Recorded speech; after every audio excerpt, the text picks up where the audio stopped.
Hello students, welcome back at English Station. If you want complete English solution, stay connected with English Station.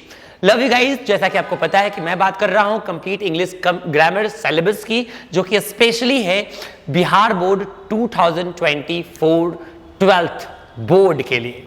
तो मैंने last videos में मैंने आपको दो chapters completely खत्म करके दिया है, सिंटैक्स यानी subject verb agreement and models.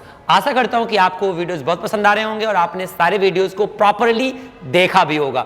If you missed any one of them, just go visit English station and watch all the videos which are very very very much marks obtaining chapters. तो आज मैं बात करूंगा एक new chapter की, and आज हमारा जो न्यू चैप्टर होने वाला है वो होने वाला है प्रीपोजिशन। नाम तो आपने सुना ही होगा। Preposition is known as backbone of English grammar. Preposition को वैसे तो हम कहते हैं इंग्लिश ग्रामर का बैकबोन, यानी कि जिस तरह से शरीर को खड़ा रखने के लिए आपके शरीर में बैकबोन की जरूरत है, ठीक उसी तरह से आपके सेंटेंसेस को स्टैंड करने के लिए, सेंटेंस बेहतरीन बनाने के लिए प्रीपोजिशन की जरूरत है। प्रीपोजिशन यदि सही नहीं रहा तो जिस तरह से आप बैकबोन के बिना ठीक से खड़े हो भी नहीं सकते, झुक जाएंगे, गिर जाएंगे, पड़ जाएंगे, आप स्टैंड नहीं कर सकते हैं, कॉन्फिडेंस नहीं आएगा, प्रॉपर खड़े नहीं हो पाएंगे, ठीक उसी तरह से प्रीपोजिशन यदि आपका खराब हो गया तो आपका सेंटेंस स्टैंडर्ड नहीं बनेगा, नॉर्मल टिपिकल जैसे तैसे छोटे छोटे सेंटेंसेस बना पाएंगे आप। प्रीपोजिशन के साथ आप ब्यूटीफुल से सेंटेंसेस, अमेजिंग सेंटेंसेस बना पाएंगे। तो प्रीपोजिशन की बात हम करें तो प्री प्लस पोजिशन से ये चैप्टर आपका मिलकर के बना है। किससे बना है? Pre plus position. Preposition, pre का मतलब होता है पहले एंड पोजीशन का मतलब होता है स्थान, यानी ये तो तय रहा कि ये कहां आएगा, किसी के पहले आएगा। किसके पहले आएगा? नाउन या तो प्रोनाउन के पहले आएगा। किसके पहले आएगा? नाउन या तो प्रोनाउन के पहले। जैसे he is crazy after her, वह उसके पीछे पागल है। हर प्रोनाउन है, इस प्रोनाउन के पीछे यूज हुआ, ये आफ्टर जो है क्या है? प्रीपोजिशन है। I am going to a school, I am going to school, यह स्कूल आपका नाउन है, इस नाउन के पीछे यूज हुआ है टू क्या है? प्रीपोजिशन है। इसी को हम कहते हैं प्रीपोजिशन। प्रीपोजिशन का मतलब है प्री और पोजीशन। प्री मतलब पहले और पोजीशन मतलब स्थान लेने वाला, यानी नाउन और प्रोनाउन के पहले स्थान लेने वाला। तो ये हो गई डेफिनेशन की बातें। यदि आपने नहीं लिखा है तो आप स्क्रीनशॉट ले सकते हैं या आप इसे फिर से रिकैप करके देख सकते हैं। तो आज मैं आपको बताने वाला हूं 7 different prepositions, amazing different prepositions, 7 अलग अलग प्रीपोजिशन, वो भी सेम सेंस में, एक ही सेंस में 7 प्रीपोजिशंस। आपको पता है कि on, over, above, up, upon, up to और अपवर्ड का प्रयोग हम एक ही सेंस, ऊपर के सेंस में करते हैं। अब ये बातें यदि आपको क्लियर नहीं हुई कि कब, कहां, किस तरह से ऊपर जाना है, तो आप किसका प्रयोग करेंगे? तो आप मेस अप कर देंगे, सारी चीजें गलती हो जाएगी। इससे पहले कई बार आपने प्रिपरेशन पढ़ा होगा, बट क्या आपके साथ आज तक क्लियर हुए?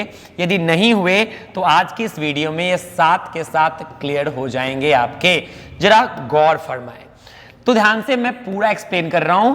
ऑन, सबसे पहले ऑन का प्रयोग ऊपर के सेंस में आप कैसे करेंगे? ध्यान से मेरी बात को सुनना है, पिक्चर बना करके एक्सप्लेन करके आपको मैंने दूंगा।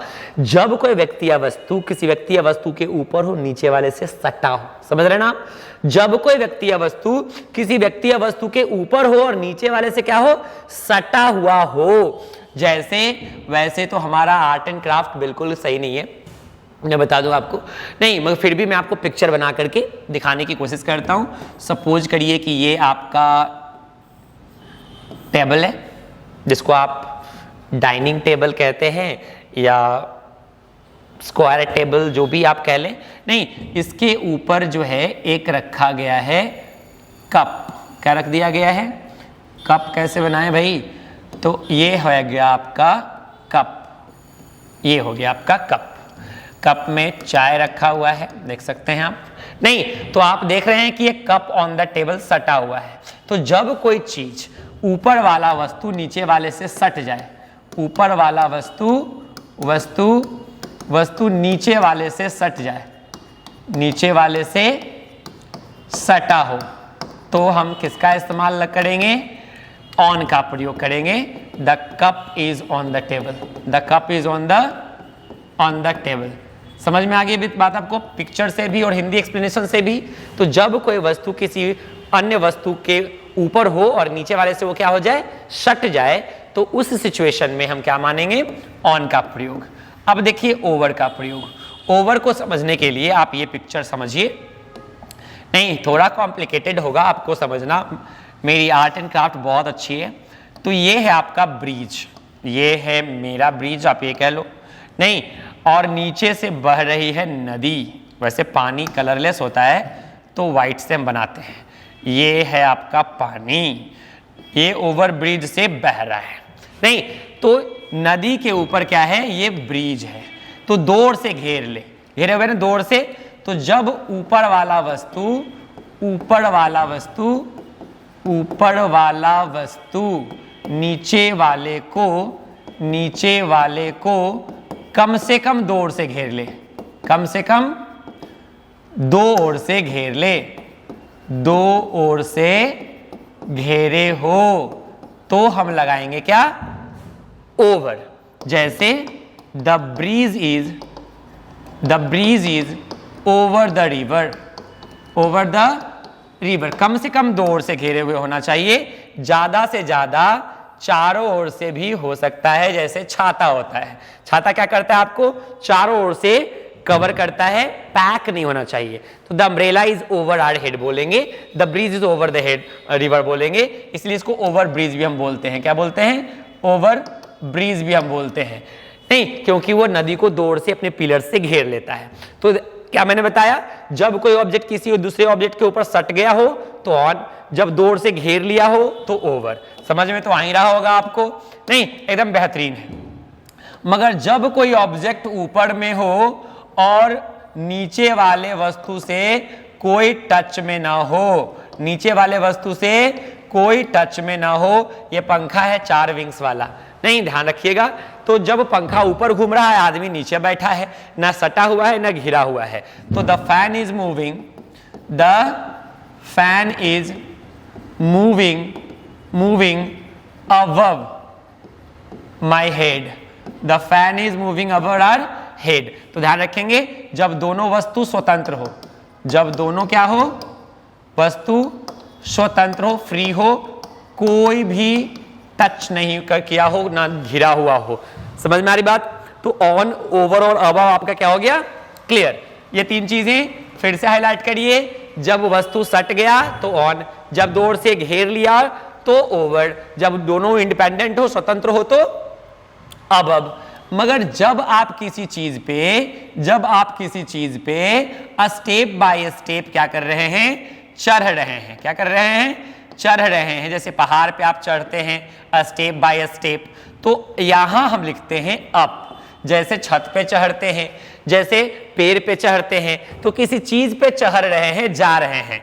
जैसे आई am going up the hill, I am going up the हिल, यानी धीरे धीरे चढ़ेंगे ना, स्टेप बाय स्टेप। आराम से किसी चीज पे चढ़ रहे हो आप, नहीं स्टेप बाय स्टेप, धीरे धीरे। तो आप क्या लिखते हैं? क्लाइम करने के सिचुएशन में क्या करते हैं? क्लाइम करने के सिचुएशन में आप अप का प्रयोग करते हैं। एकदम क्लियर है, एकदम साफ साफ। इमेज में दिमाग याद रखता है, इसलिए मैं इमेज में बता रहा हूं। बट यदि आपका नहीं, यदि किसी चीज के ऊपर जाना है, क्लाइम करना है, चढ़ना है, तो धीरे धीरे ना चल करके, यदि आप किसी चीज पे जंप करते हैं, छलांग लगा देते हैं, नहीं तो जैसे the cat jumped upon the rat. यदि कोई किसी पे छलांग लगा दे, अब कैट और डॉग और रैट का पिक्चर नहीं बनाने जा रहा मैं, आप समझ लीजिए कि जब किसी चीज पे कोई बंदा किसी पे कूद गया, नहीं कोई शेर हिरन पे कूद गया, चूहा बिल्ली पे नहीं, बिल्ली चूहे पे कूद गया, तो ऐसे किसी पे छलांग लगा दिया तो आप कूद कर किसी पे जाना, तो आप क्या करेंगे, अपॉन का इस्तेमाल करेंगे। तो अप हो गया, अपॉन हो गया आपका। अब देखेंगे अप टू। अप टू का हम करते हैं to show fix position, to show fix position, यानी ऊपर जाना है, कहां जाना है पहले से ही क्या हो, तय हो। जैसे I need to go up to 10th floor, I need to go up to 10th floor, यानी 10वें फ्लोर तक जाएंगे, वहां के ऊपर ना जाएंगे, 10वें फ्लोर तक। Fix position up to. एक आपका बेहतरीन बच गया आपका हमारे पास अपवर्ड। क्या बच गया, अपवर्ड। ध्यान से समझिए, जल्दी जल्दी सीखना है। अपवर्ड बहुत ही सुंदर है, ऊपर की तरफ, ऊपर की तरफ। होता क्या है ना कि कभी कभी आपसे कोई पूछ दे भैया कहाँ जा रहा है, तो हम बोलते हैं ऊपर की तरफ जा रहे हैं, कोई काम है तो बता दो। अब ऊपर की तरफ कहाँ जा रहे हैं, जगह हम ना बताएंगे आपको कि फर्स्ट फ्लोर पे जा रहे हैं, सेकंड फ्लोर पे जा रहे हैं, थर्ड फ्लोर पे जा रहे हैं, कहाँ जा रहे हैं पोजीशन नहीं बताता है, बस दिशा बताता है। जैसे किसी को कहना है कि पतंग ऊपर की तरफ उड़ रही है, कहाँ जाएगी, कहाँ तक जाएगी नहीं पता, बट जब देख रहे हैं तो ऊपर की तरफ उड़ रही है। तो the kite is flying upward, the kite is flying upward. ठीक है, इस तरह से आप इस्तेमाल कर सकते हैं, कोई दिक्कत नहीं है। जैसे आई शॉ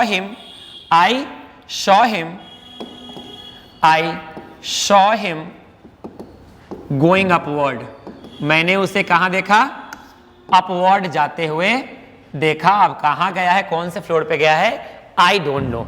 अब एक बार मैं आपको फिर से लेके नीचे आता हूं, एक बार हाईलाइट करा और गौर से सुनेंगे। जब वस्तु ऊपर वाला वस्तु नीचे वाले से सटा हो तो आपका ऑन का प्रयोग करेंगे, जब ऊपर वाला वस्तु नीचे वाले को कम से कम दौड़ से घेर ले तो ओवर का प्रयोग करेंगे, जब ऊपर वाला वस्तु स्वतंत्र हो, नीचे वाला स्वतंत्र हो, आजाद हो तो आप अब का प्रयोग करते हैं। जब धीरे धीरे स्टेप बाय स्टेप किसी पे चढ़ते हैं तो आपका प्रयोग करते हैं, कूद जाते हैं तो आप अपॉन का प्रयोग करते हैं, फिक्स हो कि कहां जा करके रुक जाना है तो अप टू का प्रयोग करते हैं, और दिशा आपको पता है बट पोजीशन आपको पता नहीं है तो अपवर्ड का प्रयोग करते हैं। मगर पुनः आप एक बार नीचे आइए, मैं आपको बताता हूं एक सिचुएशन हमारे पास और है, जरा गौर से देखिए। जब ये सिचुएशन थी तो जब ऊपर वाला वस्तु के लिए हमने लगाया, जब सटा हुआ होता है दोनों वस्तु तो ऊपर वाले वस्तु के लिए तो हमने ऑन लगाया, बट यदि कोई पूछ दे कि नीचे वाला जो वस्तु है उसके लिए किसका इस्तेमाल करेंगे सेम सिचुएशन में, तो आप बताइएगा बीनीथ का इस्तेमाल करते हैं। यानी कि जब कोई वस्तु किसी वस्तु के ऊपर हो, सटकर के ऊपर हो, तो ऊपर वाले के लिए ऑन और नीचे वाले वस्तु के लिए हम बीनीथ लगाते हैं। जैसे बुक के नीचे न्यूज़पेपर है, सट गया ना तो न्यूज़पेपर बुक के ऊपर हो गया, बुक न्यूज़पेपर के ऊपर और न्यूज़पेपर बुक के नीचे। तो बुक जो है ऊपर है तो the book is on the newspaper, और न्यूज़पेपर बुक के नीचे है तो newspaper is beneath the book. Book के नीचे 10 रुपए का नोट है तो there is a 10 rupee note beneath the book. इस तरह से आप इस्तेमाल करें नीचे वालों के लिए। अब आगे बढ़िए, जब देखिए ओवर का इस्तेमाल जब किए तो नदी के ऊपर जब ब्रिज है तो ओवर लगा दिया, मगर ब्रिज के नीचे नहीं नदी बह रही है तब किसका इस्तेमाल करेंगे, तब हम लगाएंगे under. The river is flowing under the bridge, we are sitting under the tree. तो जब जब कोई ऊपर वाला वस्तु नीचे वाले को कम से कम दौड़ से घेर ले तो ऊपर वाले के लिए तो हम ओवर लगाते ही हैं, मगर नीचे वाले के लिए कोई पूछ दे तो हम अंडर लगाएंगे। अब एक बार यहां आइए, जब पंखा ऊपर घूम रही है तो हम ओवर लगाते हैं, ओवर लगाए, मगर जब पंखे के नीचे हम बैठे हैं अब क्या लगाएं, तो यहां लगाते हैं हम below. The fan is moving over the head, अब जो है अबव ना, the fan is moving above the head और I am sitting below the fan. Clear होगी बात। तो आज आपने इस वीडियो में 10 अलग अलग प्रीपोजिशंस को पूरे सिचुएशंस के साथ, पिक्चर्स के साथ देखा। आई होप कि आपको समझ में आया होगा। कुछ चीजें रह गई तो फिर से रिकैप कर लीजिए, फिर से देख लीजिए।